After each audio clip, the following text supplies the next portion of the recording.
सभी को हमारा भाव से जय स्वामीनारायण। क्या किसी ने बोलती चलती हुई हनुमान जी की मूर्ति के बारे में सुना है? अगर नहीं तो आइए एक रहस्यमय इतिहास जाने। आज इस दुनिया में हनुमान जी के मंदिर तो बहुत है, लेकिन उन सभी हनुमान जी के मंदिर में से सारंगपुर कष्टभंजन देव हनुमान जी महाराज का जो प्रताप है, वैसा आज इस भूतल पर कहीं नहीं है। आज सारंगपुर मंदिर में कितने भी कोई दुखी इंसान आए, उसके सारे कष्ट हनुमान जी हर लेते हैं। या फिर कोई व्यक्ति भूत, प्रेत, पिशाच, ब्रह्म राक्षस या कोई भी मलिन आत्मा से पीड़ित हो, पर यहाँ पर जब हनुमान जी के सामने आए तो कितनी भी भयानक आत्मा हो वो निकल जाती है। या फिर कितना भी बुरा साया हो, या फिर तांत्रिक विद्या, काला जादू हो, वो सब नष्ट होकर टूट जाता है। और ख़ास बात तो ये है कि अगर बहुत प्रयत्नों के बाद भी हनुमान जी के सामने शक्तिशाली आत्मा नहीं निकलती, तब हनुमान जी के बाजू में जो लकड़ी है, उस लकड़ी से मलिन आत्मा कैसे निकलती है वो भी जानेंगे। ये हनुमान जी की मूर्ति किसने स्थापन की थी और कब की थी, आइए उसका इतिहास विस्तार से समझे। सर्व अवतार के अवतारी, सर्वोपरि पूर्ण पुरुषोत्तम भगवान श्री स्वामीनारायण, उनके 3000 से ज्यादा तो परमहंस संत थे। वो संतगण सत्संग हेतु गांव गांव में विचरण करते थे और सारंगपुर में भी करते थे। इस सारंगपुर गांव में 3 साल वृष्टि नहीं हुई थी और सभी जगह दुकाल व्याप्त था। इसका कारण ये था कि गांव वालों से कोई स्वामीनारायण भगवान के संत का अपराध हो गया था। फिर एक दिन आया जब भगवान स्वामीनारायण के महान संत योगीराज अक्षर मूर्ति सदगुरु श्री गोपालानंद स्वामी एक बार सारंगपुर के पास बोटाद गांव है, वहां पर पधारे। अब सारंगपुर के जीवा खाचर, जो भगवान स्वामीनारायण के अनन्य भक्त थे, और उनके पुत्र वाघा खाचर, उनको पता चला कि गोपालानंद स्वामी अभी बोटाद में है, तो वो गांव के 5-10 आगेवानों को लेकर बोटाद स्वामी के दर्शन के लिए गए। वहां पहुंचते ही स्वामी के पास बैठकर खूब रोए। स्वामी ने कहा, क्यों रो रहे हो? तब वाघा खाचर बोले, स्वामी, 2 दुकाल सारंगपुर में है। गांव में 3 साल से बारिश नहीं हो रही, उसके कारण लोगों को और पशु आदि को बहुत पीड़ा हो रही है, और ऊपर से संतों भी विचरण के लिए नहीं आते। स्वामी, आप तो समर्थ हो, तो आप हमारा कुछ अच्छा हो वैसी आप कृपा करो। आप कृपा करके सारंगपुर पधारिए। फिर स्वामी ने कहा, ठीक है, चलो हम आ रहे हैं। गोपालानंद स्वामी सारंगपुर पधारे और आसपास घूमकर एक बड़ा सा पत्थर था, उस पर हाथ रखा। दरअसल वो पत्थर एक पारिया था। अब पारिया यानी क्या? तो पहले के समय में जिनके पूर्वज धर्म के लिए मर जाते थे, तो उनकी स्मृति में पत्थर का पारिया करते थे। तो स्वामी ने जो बड़ा सा पारिया था, उस पर हाथ रखकर वाघा खाचर को कहा कि ये किसका है? तब वो बोले, ये तो मेरे बापूजी के बापूजी का है, जो धर्म युद्ध के लिए खप चुके थे। तब स्वामी ने कहा, इस पे हनुमान जी की मूर्ति बनाए तो? वाघा खाचर तो खुश होकर कहने लगे कि तब तो बहुत अच्छा है, मेरे पूर्वज का भी मोक्ष होगा और गांव वालों के लिए भी अच्छा है। फिर स्वामी ने कहा, ये पत्थर को दरबारगढ़ में लेकर आओ। दरबारगढ़ यानी जहाँ पर भगवान स्वामीनारायण रुकते थे, और अभी वहाँ पर स्वामीनारायण भगवान का मंदिर है, वो हनुमान जी के मंदिर के सामने है। अब गोपालानंद स्वामी ने कांजी कड़िया को कहा कि आप एक सुंदर सी हनुमान जी की मूर्ति बनाओ। अब कड़िया यानी कौन? तो जो छोटे मोटे मकान बनाते हैं और दीवारें बनाते हैं, उनको कड़िया कहा जाता है। अब स्वामी ने कांजी कड़िया को मूर्ति बनाने की आज्ञा की। तब उन्होंने कहा कि स्वामी, मुझे तो शिल्प कला नहीं आती और मूर्ति कैसे बनाते हैं वो भी नहीं पता। तब गोपालानंद स्वामी ने आशीर्वाद दिया कि जाओ, मूर्ति बनेगी तुमसे। और स्वामी ने कागज में चित्र बनाकर दिया और कहा, ठीक ऐसे ही मूर्ति बनाना। और थोड़े समय में मूर्ति तैयार हुई। मूर्ति तैयार होने के बाद वाघा खाचर ने प्रतिष्ठा करने के लिए सदगुरु श्री गोपालानंद स्वामी को संदेशा दिया। फिर गोपालानंद स्वामी सारंगपुर पधारे और विक्रम संवत 1904 आसो वध पाचम के दिन प्रतिष्ठा का दिन आया, तब हजारों लोग वहां पर आने लगे।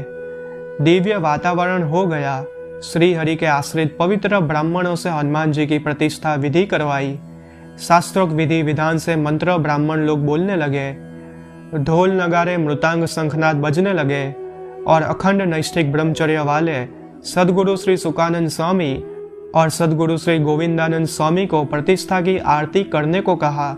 उस समय अदृश्य रूप में 52 हनुमान जी वहां आकर खड़े हुए और गोपालानंद स्वामी को पूछा कि हम सब में से कौन इस मूर्ति में प्रवेश करे।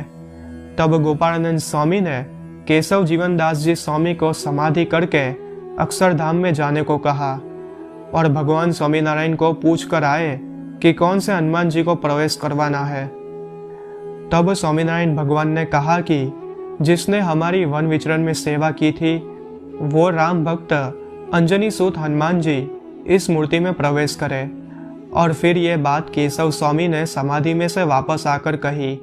और फिर गोपालानंद स्वामी ने महाप्रभु नीलकंठ वर्णी की वन विचरण में सेवा करनार राम भक्त हनुमान जी को उस मूर्ति में प्रवेश करने को कहा और हनुमान जी ने प्रवेश किया। सदगुरु सुकानंद स्वामी और गोविंदानंद स्वामी ने प्रतिष्ठा की आरती उतारी और सदगुरु गोपालानंद स्वामी की वयोवृद्ध उम्र थी, इसलिए वो एक लकड़ी रखते थे। वो लकड़ी को प्रतिष्ठा के वक्त स्वामी जी ने अपने दाढ़ पर रखा और दूसरी तरफ का लकड़ी का भाग अपने राइट साइड के पाँव के अंगूठे पर रखा और हनुमान जी की मूर्ति के सामने त्राटक किया और गोपालानंद स्वामी एक ही नज़र से वो मूर्ति को देखने लगे। तब स्वामी हनुमान जी की मूर्ति में ऐश्वर्य डालने लगे। तब पूरी मूर्ति कांपने लगी। मूर्ति चैतन्य बन गई। मूर्ति को पसीना निकलने लगा। चारों तरफ तेज तेज हो गया और मूर्ति में से आवाजें आने लगी और मूर्ति का पूरा मुंह खुल गया। ये देखकर आसपास के लोगों को बहुत आश्चर्य हुआ। काफी लोग ये देखकर डर गए। उस समय धोलेरा के गरास या भोजा भाई स्वामी के बाजू में ही खड़े थे। उन्होंने स्वामी जी को त्राटक से हिला दिया और स्वामी को विनंती की कि हे स्वामी, हनुमान जी की मूर्ति में इतना ऐश्वर्य मत डालो। अगर आप ऐसा करोगे तो धोलेरा धाम में मदन मोहन जी महाराज के और बाजू में गढ़पुर देश में श्री हरि ने स्वहस्त पधराया हुआ उनका स्वरूप गोपीनाथ जी महाराज के दर्शन के लिए कोई नहीं जाएगा और दूसरे तीर्थ धाम के दर्शन कोई करने नहीं जाएगा और वो तीर्थ धामों का महिमा कम हो जाएगा। तब ये सुनकर गोपालानंद स्वामी ने अपनी दृष्टि संकलन कर ली और बाकी का ऐश्वर्य स्वामी ने उस लकड़ी में खींच लिया और फिर मूर्ति कांपना बंद हुई। और तब गोपालानंद स्वामी बोले कि भोजा भाई, अगर आपने मेरा ध्यान भंग नहीं किया होता तो मैं इस मूर्ति को इतना समर्थ बना देता कि मूर्ति बोलने लगती और हाजरा हजूर हनुमान जी आते। इस घोर कलयुग में हनुमान जी की बोलने वाली मूर्ति स्थापना करना चाहता था, लेकिन कोई ना, इतना ऐश्वर्य बस है। फिर गोपालानंद स्वामी ने हनुमान जी को आज्ञा की कि यहाँ पर जो भी जीवात्मा पापिष्ट इंसान आए उसके गुनाहों के सामने देखना मत और माफ कर देना और उसके सारे कष्ट आप दूर करना और सबकी मनोकामना आप पूरी करना। और जो भी उस मूर्ति के शरण में आते हैं वो शरणार्थी का कष्ट दूर हो, इसलिए मूर्ति का नाम कष्टभंजन देव हनुमान जी रखा। तब से लेकर आज तक अभी भी कष्टभंजन देव और सदगुरु गोपालानंद स्वामी हनुमान जी के दरबार में आने वाले लोगों का कष्ट दूर करते हैं। और कितना भी भयानक भूत प्रेत डाकिनी साकिनी चुड़ैल जंड जोड़ वैताल भैरव ब्रह्म राक्षस कृत्या यक्षिणी पिशाच आदि के प्रवेश से पीड़ा सहन करने वाले लोग अगर इस कष्टभंजन देव के शरण में आते हैं तो उनके कष्ट तत्काल दूर होते हैं। अरे इतना ही नहीं, सारंगपुर के सीमाड़े में अगर पीड़ित व्यक्ति आए, इतने में तो उसके ऊपर जो साया है वो चिल्लाने लगता है। और जानने जैसी तो ये बात है कि जो लोग आत्माओं से पीड़ित होते हैं उनके निवारण के लिए हनुमान जी के स्तोत्र मंत्र नाम जाप चलता है।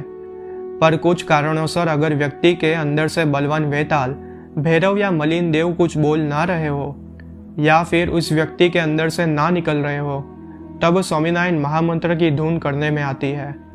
और फिर उस समय जो हनुमान जी के पुजारी है वो स्नान करके शुद्धि पूर्वक जो सद्गुरु गोपालानंद स्वामी जी की ऐश्वर्य वाली लकड़ी है उसको जल में भिगोकर वो जल का छिड़काव करते हैं और लकड़ी का स्पर्श करते हैं उस पर, तब कितना भी भयानक शक्तिशाली आत्मा हो वो जलने लगता है और जोर जोर से चीखने लगता है और वो व्यक्ति में से मलिन आत्मा निकलकर हमेशा के लिए भाग जाती है और वो आत्माओं का मोक्ष भी होता है। ये लकड़ी हनुमान जी के बाजू में ही रखी जाती है।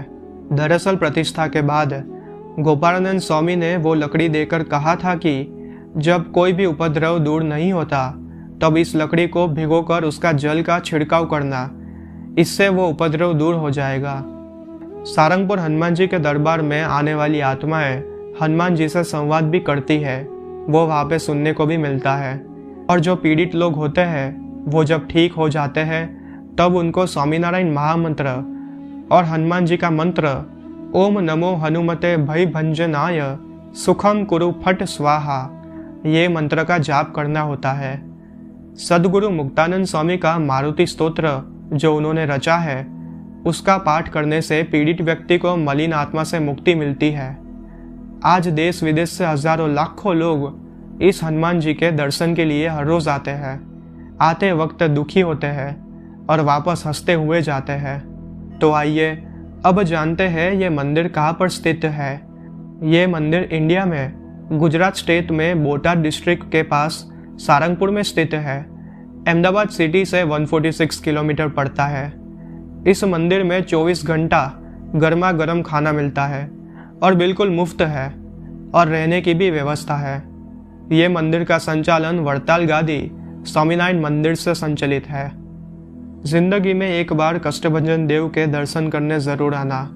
दर्शक मित्रों, ये तो मंदिर के इतिहास की बात की, और अब साथ साथ बाहर के लोग अगर गुजरात आते हैं तो भगवान स्वामीनारायण ने जो 6 मंदिरों की स्थापना की है वहाँ पर दर्शन करने का लाभ भी जरूर लेना, क्योंकि आज इस पृथ्वी पर जहाँ जहाँ भगवान श्री हरि ने विचरण किया है वो महातीर्थ है। उनमें से सारंगपुर के पास गढ़ड़ा गांव है जो गढ़पुर धाम से जाना जाता है। वहाँ पे साक्षात पूर्ण पुरुषोत्तम नारायण भगवान स्वामीनारायण 28 साल तक रहे थे और इस ब्रह्मांड का सर्वोच्च तीर्थ है। तो वहाँ पे दर्शन का लाभ जरूर लेना और वहाँ पे उन्मत्त गंगा में स्नान जरूर करना, और हो सके तो वड़ताल धाम भी जाना। वहाँ पे सर्व अवतार के अवतारी भगवान स्वामीनारायण का हरिकृष्ण महाराज स्वरूप जो उन्होंने खुद स्थापन किया था, जो अक्षरधाम का 16 साल का सदा किशोर अवस्था वाला स्वरूप भगवान नारायण का है। हरिकृष्ण महाराज को प्रार्थना करने से मनोवांछित फल मिलता है और सब प्रार्थना फलीभूत होती है।